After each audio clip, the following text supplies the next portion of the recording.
Tú ya sabes que Te Cambio es la casa de cambio online con el mejor tipo de cambio de verdad. Usa el cupón Perú y llévate una PlayStation 5, una laptop gamer u otro super premio. Cuantos más dólares cambies, más oportunidades de girar la ruleta y ganar.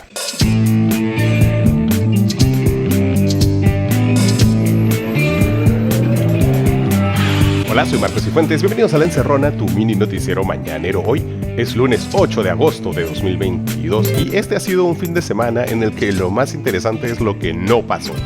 No le aceptaron la renuncia pública a Aníbal Torres, no hay nuevo gabinete de ancha base, todo sigue igual, aunque podríamos decir que en realidad más que igual está un poquito peor. Pedro Castillo aprovechó la oportunidad para hacer algunos cambios menores. Su escudero, por ejemplo, Alejandro Salas, pasará de no hacer nada en el Ministerio de Cultura a, irónicamente, el Ministerio de Trabajo. Y la censurada ex ministra de Trabajo, Betsy Chávez, asume ahora el Ministerio de Cultura, una suerte de enroque. ¿Cómo tomarán sus colegas congresistas que la hayan vuelto a poner de ministra a pesar de ser una de los poquísimos ministros censurados por este Congreso?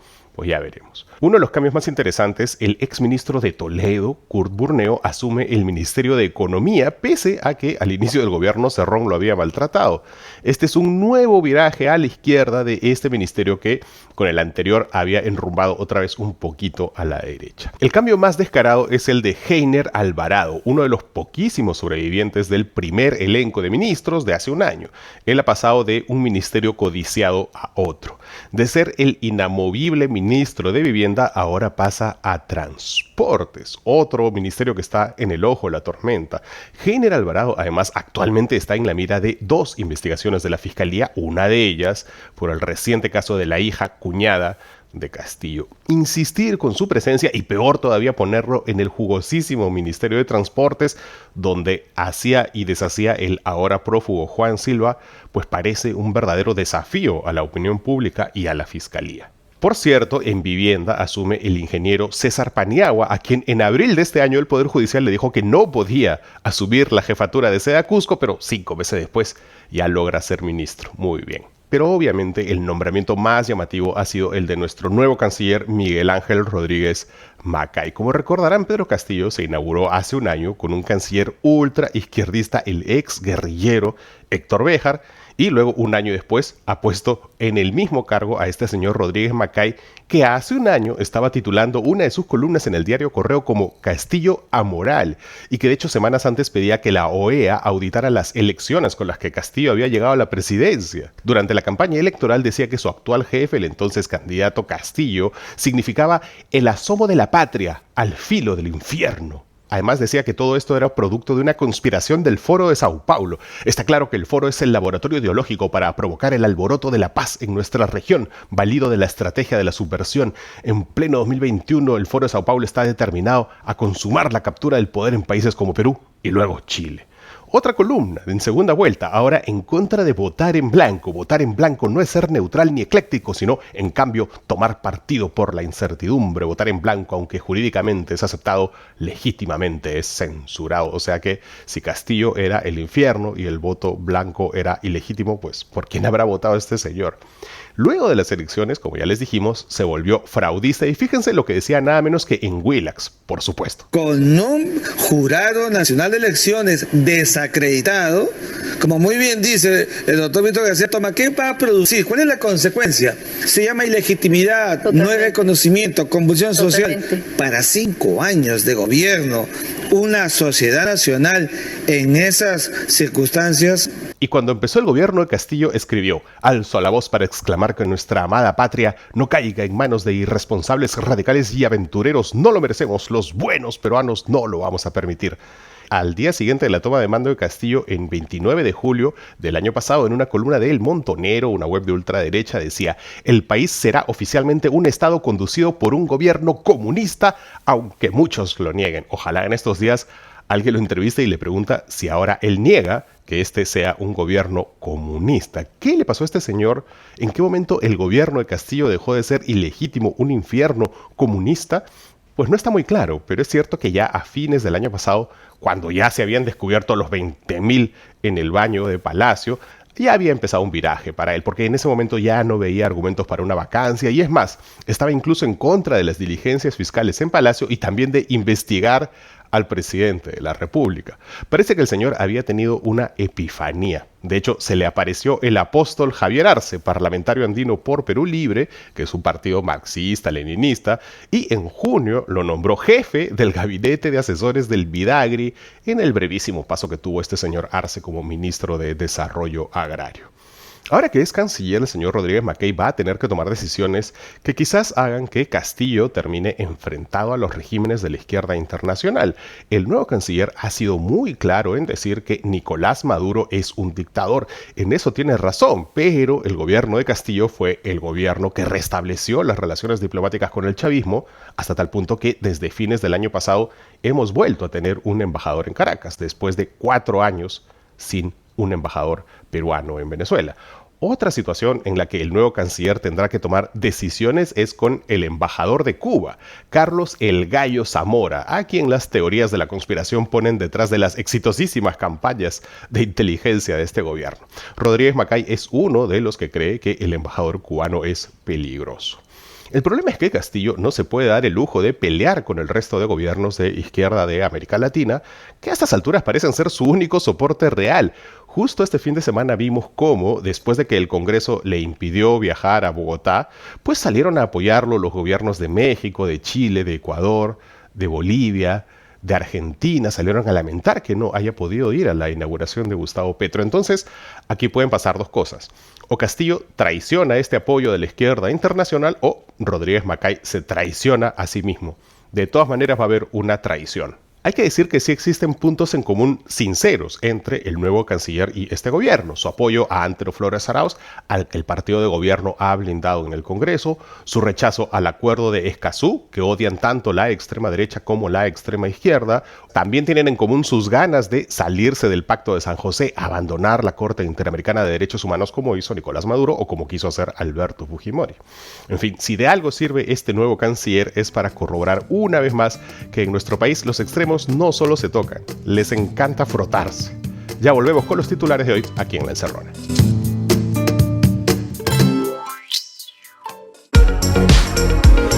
¿Necesitas salir de casa? Usa Didi. La app de movilidad más grande del mundo ya está en Lima.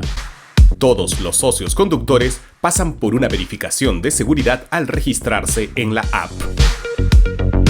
Descarga Didi y viaja más tranquilo. Ya lo sabes, si necesitas salir, mejor con Didi. Hola otra vez, bienvenidos de vuelta a La Encerrona, tu mini noticiero mañanero. Hoy es lunes 8 de agosto de 2022 y estas son las noticias que son virales o deberían serlo.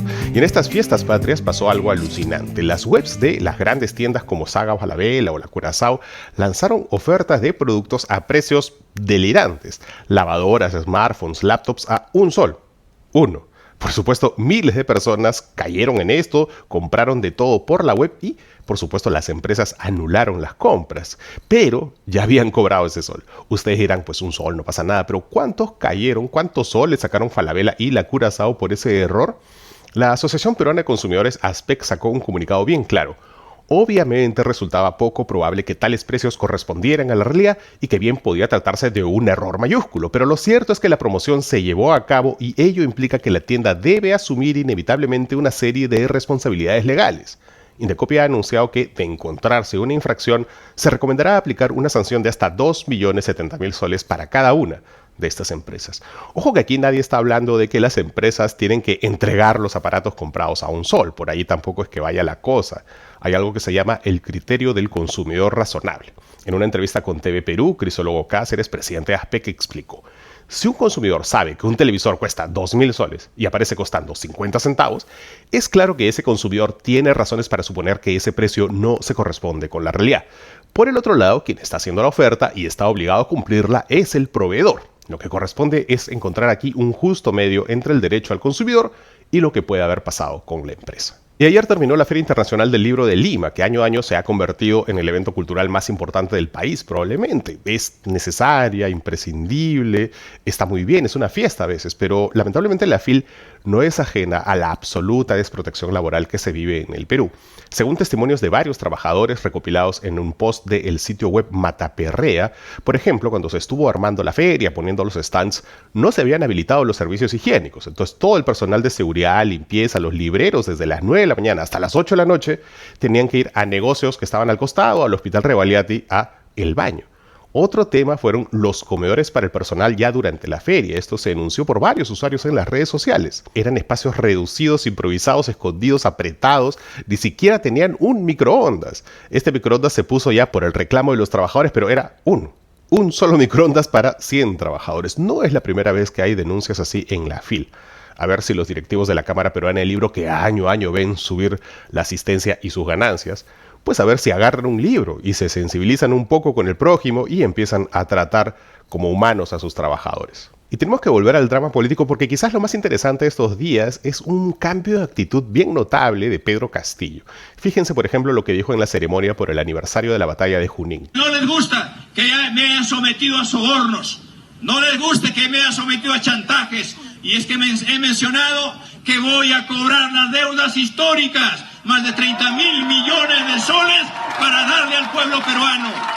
Al margen del lapsus en el que parece admitir que sí ha recibido sobornos y sí se ha sometido a chantajes, lo interesante, insisto, es el cambio de actitud. Es probablemente su discurso más confrontacional desde que asumió. Incluso lanzó un ultimátum al Congreso, tiendo la mano por última vez para lograr un consenso. Y les dijo además que si siguen buscando su vacancia se va a realizar una cruzada nacional para defender la democracia, algo que remarcó en su Twitter. Es más, ayer también se supo que le había mandado una carta notarial a Panorama por haber revelado en las declaraciones de Bruno Pacheco que lo involucraban a él. Y al margen de que en este caso Castillo no tiene absolutamente nada de razón, porque lo que estaba haciendo Panorama en ese reportaje era simplemente consignar lo que alguien más había dicho. Aquí, básicamente lo que está haciendo aquí Castillo es matar al mensajero, pero al margen de eso, lo que llama la atención es el tenor de la carta, porque no solo le exige una rectificación a Panorama, sino que le ordena que se lea la carta notarial, le ordena, así textual. ¿Cómo que le ordena? El presidente Castillo no le puede ordenar nada a un periodista. Ese es un lenguaje directamente autoritario. Yo entiendo que la gente detesta los medios, odia la prensa, pero no seamos básicos, por favor. Una cosa es estar de acuerdo con lo que hace Panorama, con su línea editorial, y otra cosa es que el presidente Castillo esté transitando una línea bien delicada al ordenarle a periodistas cualquier cosa. Y este fin de semana Gustavo Petro, ex guerrillero de izquierda, asumió la presidencia de Colombia. Por primera vez un presidente de izquierda asume en Colombia y por supuesto el presidente Pedro Castillo no asistió a la ceremonia. Pero en su lugar, muy regia ella, apareció Dina Boluarte, la vicepresidenta, con lo cual parece que el Congreso le ha hecho un favor a Dina Boluarte al hacer que se codee con los mandatarios de la región. Realmente este Congreso es alucinante, no hay una en la que no le salga el tiro por la culata. Y hablando del Congreso, el congresista acusado de violación Freddy Díaz se la sigue llevando fácil. No solo el Poder Judicial denegó el pedido de detención contra él, este fue el juez apunten Carlos Checny, sino que ayer Panorama denunció que ha desaparecido el condón del congresista. Como recordarán, el amigo de la denunciante, también trabajador del Congreso que fue a rescatar a la denunciante, pues cuando fue a auxiliarla encontró un condón en el lugar de los hechos. Pues bien, el preservativo ya no existe. El examen biológico forense no da cuenta sobre este anticonceptivo. Y además, ojo, a pesar de que ya pasaron 10 días, tampoco están los resultados del examen toxicológico para saber si la trabajadora fue dopada. ¿Qué tal protección tiene este congresista que, insisto, sigue yendo como si nada a trabajar al Congreso? Y terminemos con algo que, como ya nada nos indigna, pues al menos deberíamos reírnos. Porque ¿se acuerdan que hace años había un congresista come pollos? Pues ahora tenemos un congresista come mil hojas, un congresista courbet, no sé cuál será la chapa. Anoche un reportaje de Roberto Ramírez de Punto Final reveló que el ministro de Defensa, José Luis Gavidia, se mandaba unas tremendas comelonas en restaurantes exclusivos de Lima como reuniones de trabajo. En un recuento de las boletas de pago quedó registrado que el ministro Gavidia usaba la caja chica del Ministerio de Defensa para pagar almuerzos de hasta 1.250 soles para 10 personas. Se empujaron ahí el buffet criollo en el Centro Naval del Callao. Otro caso, el 10 de mayo, mayo, el ministro consigna una cena oficial en el Hornero con comandantes de las Fuerzas Armadas y en esa reunión se pidieron un Angus de entraña fina de 185 soles, un asado de tira con hueso con el mismo precio, además de champiñones a la parrilla, qué rico, ¿no? El importe total fue 452 soles con 50 centavos. Y también existen, por supuesto, boletas de pago por el monto de 41 soles con 90 por 1000 hojas. ¿Qué tal 1000 hojas, no? 41 soles tiene que haber tenido realmente 1000 hojas, ¿no? Qué rico es ser ministro del gobierno del pueblo. Estos fueron los titulares de hoy. Ya volvemos con la entrevista de la semana aquí en La Encerrona con Marcos Cifuentes.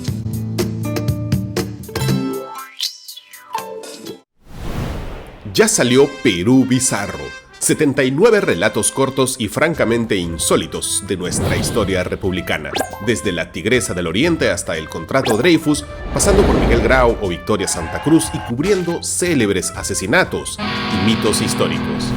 Perú Bizarro, las historias que no supieron o no quisieron contarte, ya está en todas las librerías.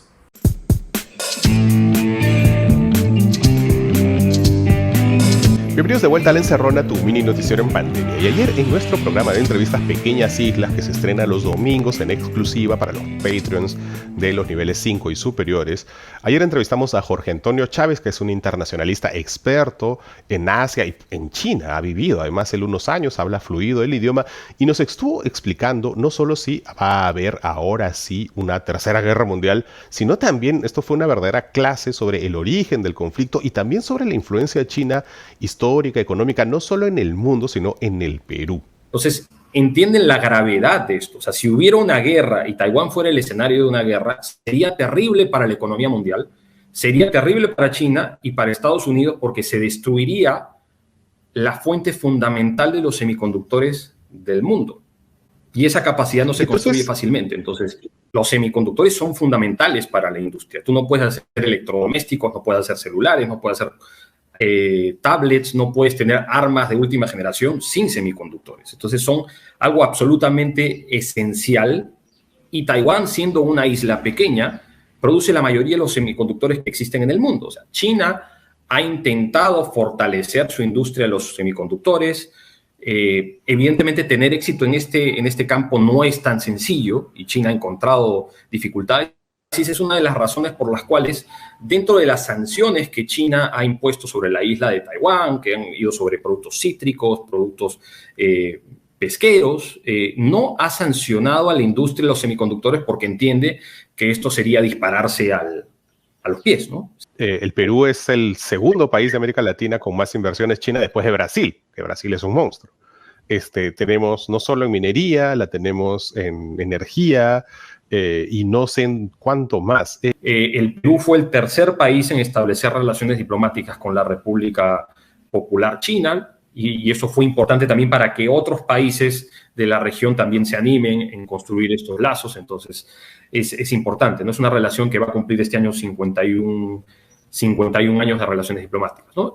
Sobre por qué el Perú ha sido importante en términos de inversiones, pues hay que considerar que evidentemente desde la política del going out que impulsa Jiang Zemin a fines de los 90, China necesitaba energía, China necesitaba muchos recursos, materias primas para una economía que estaba creciendo muchísimo. Entonces se vuelca a invertir en el extranjero de manera activa, fundamentalmente aprovechando los excedentes de capital que tenían sus empresas estatales, ¿no? O sea, si vemos la inversión china en las industrias extractivas en el Perú, son fundamentalmente empresas estatales, ¿no? En el caso de Shougang, por ejemplo, es una empresa es una empresa pública del municipio de Beijing. Entonces, y vemos también ahora el desarrollo de proyectos de infraestructura muy importantes, como el puerto de Chancay, ¿no? Que está manejado por COSCO, que es un gigante chino también, ¿no? No hay tiempo para más. Gracias a todas las radios y televisoras locales que pueden retransmitir esta entrevista en todo el Perú, así como ellos. Ustedes también recuerden que La Encerrona es libre. Chápenla nomás de YouTube, Instagram, Facebook, TikTok, Spotify o donde sea que escuchen sus podcasts. Compártanla en sus redes con el hashtag La Encerrona y ródenle los WhatsApp de su familia y sus amigos que creen que ahorita empieza la tercera guerra mundial. Con ellos también, porque La Encerrona es gratis y es gratis porque la información no es un privilegio, es un servicio para todos y es gratis gracias a los encerroners de Yape, de Plin, de YouTube y de Patreon. Y si tú puedes colaborar, inténtalo. Y hoy es lunes de lecturas y hoy les quiero recomendar Cleo, de Hernán Migoya. Migoya es uno de los escritores más impredecibles que conozco. Se niega a ser encasillado, obedece solo a sus impulsos, como debe ser siempre, y desafiando siempre la corrección política, como tiene que ser. Cleo es una novela distópica en un mundo en el que la gente ya no distingue entre la realidad y la ficción, que la verdad no suena muy lejano, ¿no? La cosa es que en ese mundo hay un actor que ha logrado lo imposible, participar en más de una película, algo que está prohibido por el dictador de ese mundo, así que ese actor debe morir, de preferencia a manos de una policía y de un crítico de cine al que le han encomendado la tarea. Lo peor es que esta premisa, que parece absurda y satírica, y lo es, se lleva al extremo con total seriedad y nos lleva a pensar en qué demonios nos está pasando también a nosotros en nuestra sociedad. Cleo, de Hernán Migoya, ya está en las librerías peruanas. Eso es todo por hoy. Soy Marcos Cifuentes y esto fue La Encerrona, el único noticiero que te manda un abrazo. Chao, hasta mañana.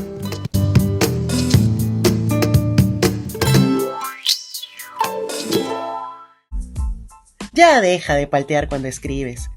En Metecuento vas a aprender estrategias para redactar como adulto funcional. ¿Tienes grandes ideas para cuentos?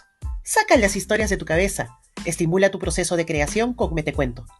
Soy Regina Limo, guionista y escritora. Vamos a aprender juntos en los talleres de redacción para adultos y escritura creativa. Son 6 sesiones digitales por taller. Empezamos la segunda semana de agosto. Escríbeme a talleresmetecuento@gmail.com o visita nuestro Instagram @metecuento. Te espero.